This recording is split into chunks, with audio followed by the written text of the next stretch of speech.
कहानियाँ वो जो आपके सोचने का नज़रिया बदल दे। एक समय की बात है। एक गुरु का एक शिष्य था। वो शिष्य युवा था और उसकी उम्र लगभग 16 वर्ष की थी। वो शिष्य रोज भिक्षाटन के लिए गांव-गांव में जाता था। एक दिन जब वह भिक्षाटन के लिए जा रहा था तो उसने देखा कि एक लड़का जो उसी की उम्र का है एक पेड़ के पीछे छिपकर किसी को देख रहा है। वो शिष्य उस लड़के के पास गया और कहा, मित्र, क्या देख रहे हो? उस लड़के ने कहा, आओ तुम भी देखो। देखो परियां कैसे नदी किनारे खेल रही हैं। शिष्य ने नदी की ओर देखा। वहां पर कुछ युवा लड़कियां नदी किनारे कपड़े धो रही थी।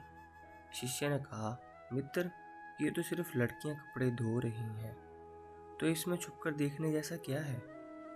उस लड़के ने कहा, अरे तुम अंधे हो गया, दोबारा से देखो, जरा उनके सौंदर्य को तो देखो, उनकी अदाओं को तो देखो, सुंदरता कैसे बिखरी पड़ी है। शिष्य ने फिर से नदी की ओर देखा और अब वह देखता ही चला गया। अभी तक वह बिल्कुल निर्भय था। उसके मन में कोई डर नहीं था, लेकिन अब भी वो छिपने लगा जैसे कोई अपराधी छिपता है। फिर अचानक वो अंदर तक कांप गया और उसने अपने आप से सवाल किया कि मैं क्या कर रहा हूँ? ये सही नहीं है, मुझे यहाँ से चले जाना चाहिए। और वह तुरंत वहाँ से चला गया और आश्रम पहुँचा और अपने कार्यों में लग गया। लेकिन नदी किनारे जो दृश्य उसने देखा था वो उसकी आंखों के सामने बार बार आ रहा था। मन में वही चल रहा था। उसका मन दोबारा से वहीं जाने के लिए ललित हो रहा था। अब वो रोज जल्दी भिक्षा के लिए निकल जाता और वहीं उस लड़के के साथ छिपकर उन लड़कियों को देखता। अब ये रोज का काम हो गया था।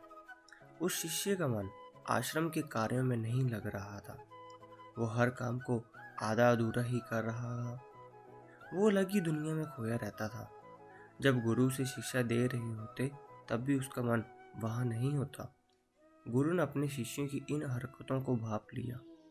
इसलिए एक दिन गुरु ने शिष्य से कहा कि अब हम दोनों रोज साथ में भिक्षा मांगने जाएंगे।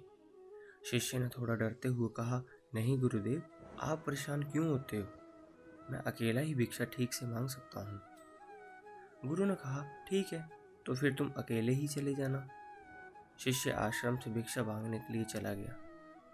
गुरु भी शिष्य को देखने के लिए उसके पीछे पीछे चले गए कि वो कहाँ जाता है, किससे मिलता है। कुछ दूर जाने के बाद एक रास्ते पर गुरु ने देखा कि उसका शिष्य एक लड़के के साथ एक पेड़ के पीछे अपराधी की तरह छिप रहा है और कुछ देख रहा है। गुरु ने अपने शिष्य के पीछे आकर खड़े हो गए और उन्होंने देखा कि उनका शिष्य छिपकर लड़कियों को देख रहा है जो अपने कपड़े धो रही थी। गुरु ने कहा, क्या इन लड़कियों से भी भिक्षा लेनी है तुम्हें? अपने गुरु की आवाज़ सुनते ही वह शिष्य घबरा गया, जैसे किसी चोर ने किसी चोर को रंगे हाथों पकड़ लिया हो। उसकी हालत खराब हो गई। वो कुछ बोल भी नहीं पा रहा था और दूसरा लड़का वहां से भाग गया। शिष्य के मुख से कुछ टूटे फूटे शब्द ही निकल पा रहे थे। वो अपने गुरु से नजरें नहीं मिला पा रहा था। गुरु ने कहा, मेरे शिष्य तो निर्भय था, उसे तो किसी का डर ही नहीं था, लेकिन तुम तो डर के मारे कांप रहे हो। शिष्य ने डरते हुए कहा, गुरुदेव, इसमें मेरा कोई दोष नहीं है।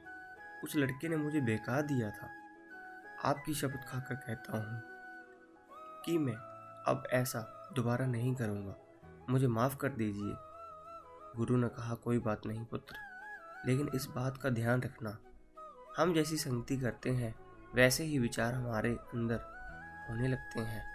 इसलिए अच्छी संगति करो ताकि हमारे भीतर सकारात्मक ऊर्जा प्रवृत्ति हो। वह शिष्य फिर से अपने आश्रम के कार्यों में ध्यान देने लगा। उसने उस रास्ते से भी जाना बंद कर दिया और वो दूसरे रास्ते से चले जाता था। वो अपना काम ध्यान से करता, लेकिन धीरे धीरे उसके भीतर क्रोध की उत्पत्ति होने लगी और वो दूसरों से शिष्यों पर क्रोध करता। वो बेचैन रहता और ना ही सही समय पर भोजन करता। उसका भोजन भी आधा हो गया था। एक रात गुरु ने शिष्य से कहा कि अब तक तुम अपनी शपथ कितनी बार तोड़ चुके हो। ये सुनते ही शिष्य ने अपने गुरु के चरणों में गिर गया और रोते हुए बोला, गुरुदेव, कई बार मैं उस शपथ को तोड़ चुका हूँ। उसके बाद कई बार मैं शपथ ले भी चुका हूँ, लेकिन वो हर बार टूट जाती है। मेरे मन पर नियंत्रण नहीं है। मैं चाहता तो हूँ अपने मन से सारे वे बुरे विचार निकाल दूँ, लेकिन चाह कर भी मैं ऐसा नहीं कर पा रहा हूँ। गुरु ने शिष्य को उठाया और आश्रम के बगीचे की ओर ले गए और कहा, देखो, यहाँ पर कुछ नालियाँ बनी हुई हैं, जिससे नदी का पानी इन पौधों तक आ रहा है और ये पानी निरंतर एक बहाव से आ रहा है। क्या तुम इस बहाव को रोक सकते हो? शिष्य ने कहा, हाँ, क्यों नहीं। शिष्य ने कुछ रेत उठाकर उस नाली में डाल दी।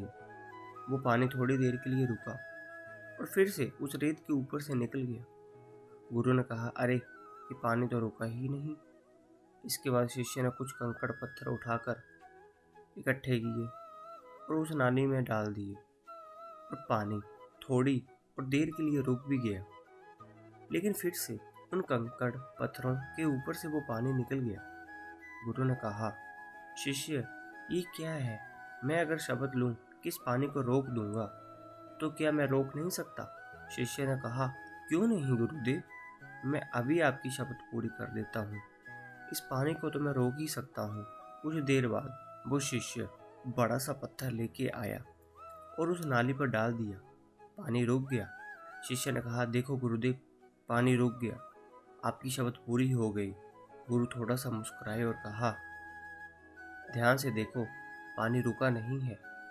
वह पानी पीछे की नाली तोड़कर बाहर आ गया है और अगल बगल से बह रहा है और इस पत्थर से भी आगे आ गया है और अपना रास्ता बदल कर फिर से आगे की ओर बढ़ जाएगा।